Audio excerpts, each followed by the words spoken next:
Comunidad futbolera, acaba de terminar el partido en Colombia y en el debut de los equipos chilenos en la fase de grupos de Copa Libertadores. Colo-Colo igualó 3-3 con Atlético Bucaramanga y compromete de entrada al menos la lógica de los puntos que uno tenía pensado para que el cuadro albo clasifique a la segunda ronda en el objetivo que creo yo en el año del centenario se considera como mínimo en el plano internacional para el elenco de Colo-Colo. ¿Por qué? Porque obviamente en el papel Atlético Bucaramanga es el más débil del grupo. Creo que lo mostró durante gran parte del partido y si tú piensas clasificar a segunda ronda teniendo dos equipos tan parejos al nivel de Colo-Colo e incluso superiores, tienes que considerar el partido como visita ante el rival más débil como un triunfo, ojalá seguro. Y eso no fue así para el elenco popular, por más que se reconozca el empuje y ese cierto carácter copero que ha ido adquiriendo el elenco de Jorge Almirón desde la temporada pasada y logró remontar un resultado que parecía muy eh, difícil de poder conseguir en los primeros 20 minutos del partido. Terribles 20 minutos del partido para Colo Colo, un equipo que no hacía pie en la cancha, creo yo por muchos factores. Primero, continuando la irregularidad de Colo Colo en esta temporada. Es un equipo que no ha mostrado buen fútbol, que no ha mostrado buen funcionamiento en el medio nacional, donde por la conformación del plantel debería tranquilamente arrasar, y no estoy exagerando. Le han sido complicados muchos partidos y mucho de eso, o gran parte de eso, se vio en los primeros 20 minutos. Un esquema que lo hemos dicho en las transmisiones en modo radio de H, este esquema flexible que propone Jorge Almirón, que en virtud de los jugadores a veces puede ser un 4-3-3, a veces puede ser un 4-5-1, a veces puede ser un 3-5-2. ¿Por qué? Porque el hecho de que Eric Bimber, por ejemplo, puede hacer lateral izquierdo o central por izquierda permite que a veces avance Mauricio Isla a la zona de volantes, retroceda un poco Lucas Cepeda y ahí se vayan moviendo conforme pasa el partido. A veces pasa Cepeda a la derecha, aquí no se pone como un enganche desde la izquierda hacia adentro. En fin, este esquema flexible requiere coordinación de movimientos y requiere también que los espacios sean bien cubiertos por los jugadores llamados a ir modificando el esquema durante el partido, y eso no ocurrió en la primera parte. El sector izquierdo de Colo Colo, esa zona entre Lucas Cepeda y Eric Bimber, era un pasadizo constante para el Atlético Bucaramanga. Por ahí empezó a martillar el elenco colombiano dirigido por Leonel Álvarez. Para quienes no lo alcanzaron a ver, un tremendo volante de contención de la generación dorada de Colombia. Volviendo al partido, es ahí en ese sector entre Cepeda y Bimber donde se colaba el elenco colombiano, donde empezó a tirar centros, pelotazos al área, y desde un pelotazo muy atrás, desde la zona defensiva del Bucaramanga, un pelotazo largo, de esos que no se tiran en la liga chilena porque son precisos, porque son al espacio, porque no son rifados, porque no son largos, sino que van justo a la distancia en la que el carrerón del delantero de tu equipo permite llegar antes de que el arquero o la defensa y dejar parado a tu central en la marca. Se mete el jugador colombiano, Londoño si no me equivoco, entre Saldivia e Isla. Saldivia se queda mal parado, Vegas está mucho más abajo en la posición, Isla, que no sigue la jugada, se detiene, no le da el físico para poder acompañar desde atrás, y así Colo Colo se pone en desventaja muy tempranamente, y el golpe que parecía ser de gracia, a los 20 minutos con el cabezazo de Pons, un tremendo centro, nuevamente se queda, le gana la espalda a Alan Saldivia, es Mauricio Isla el que tampoco nuevamente no llega a cerrar, y un Brian Cortés que se queda nuevamente atornillado bajo los tres palos. No sale el golero iquiqueño, es un golero que por su altura debería tener un mejor juego aéreo, no lo tiene, demuestra nuevamente estar muy falto de confianza, y ahí parecía que se venía el carnaval colombiano, parecía que se venía la noche para el elenco popular, pero a los 30 aparece una jugada que creo yo marca un poco el desarrollo final del partido. Una jugada, un centro de Aquino por la izquierda y un cabezazo de Vidal en el que Colo Colo parecía avisar, pero más que crecer Colo Colo desde ahí, siento que el elenco colombiano dejó de presionar. No sintió olor a sangre el elenco colombiano. Estaba para liquidar a Colo Colo tranquilamente si presionaba un poco más, si mantenía ese ataque por el sector izquierdo del elenco albo, pudo haber llegado a un tercero tranquilamente. Bucaramanga no lo hizo, y con poco fútbol Colo Colo empezó a acercarse, al menos se ubicó en campo contrario, y llega ese penal que lo revisa el VAR, que lo cobra el árbitro y lo canjea por gol.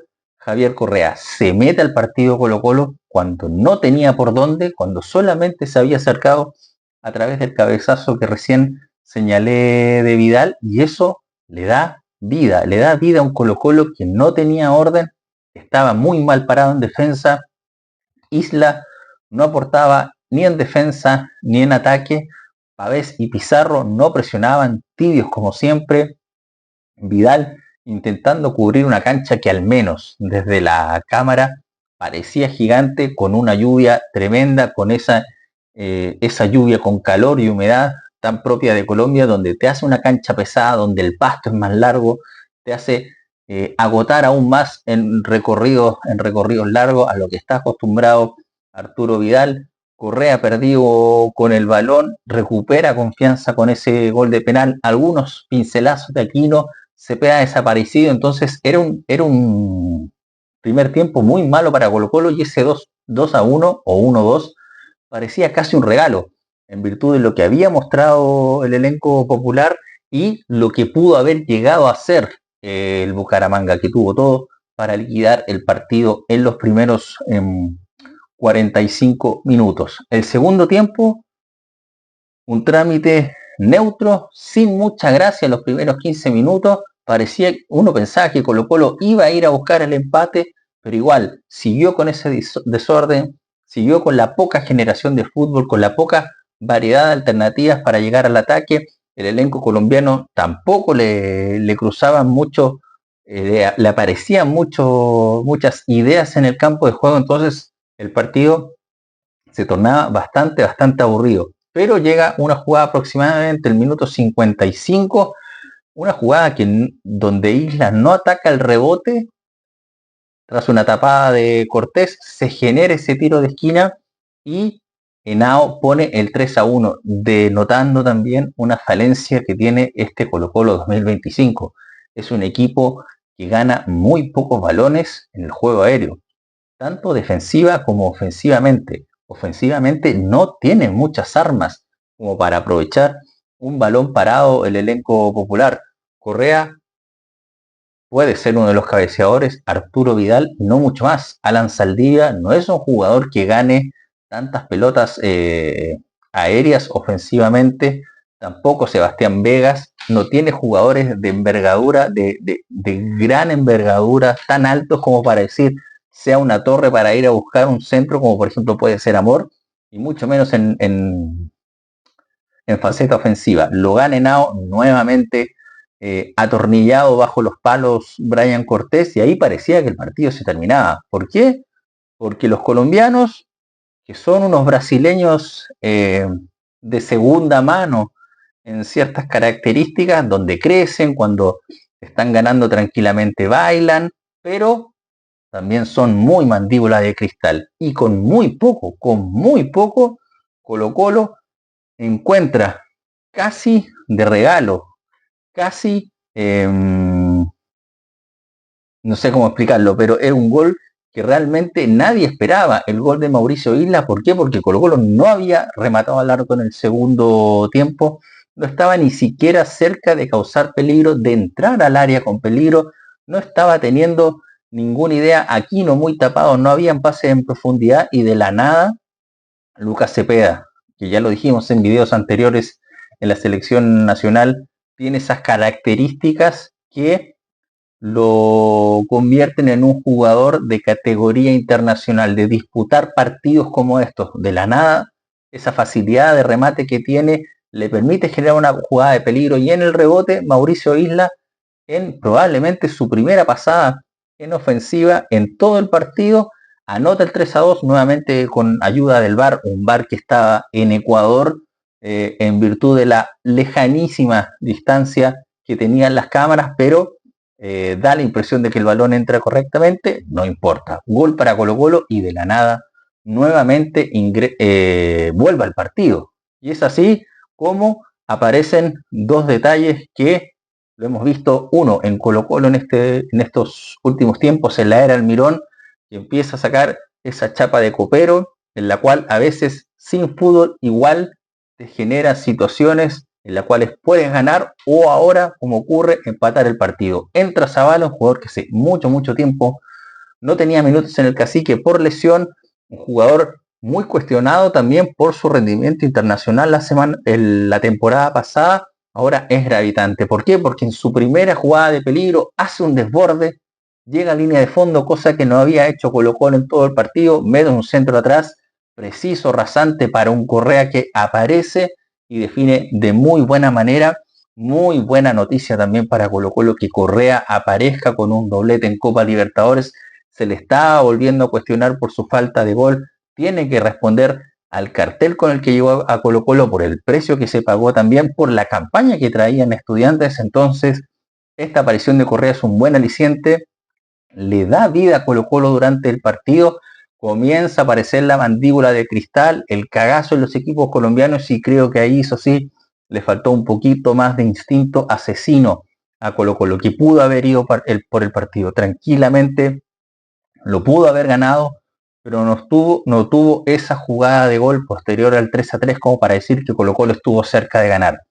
Estaba en el ambiente ese olor de que se podía ir por más, pero creo que Almirón pensó en los últimos minutos un poco en corto, quiso asegurar más el empate, sobre todo con los cambios que hace faltando 10 minutos con la entrada de Villagra, con la entrada de Méndez, se pudo haber hecho algo más. En los últimos 10 minutos de partido estaba cagado el equipo colombiano, estaba reclamando penal a cualquier acercamiento a su área, entonces si uno ve la foto, uno puede decir, ok, Almirón cuidó el resultado, uno a los 20 minutos del partido firmaba el empate tranquilamente, pero como dije al principio, este es el rival más débil del grupo.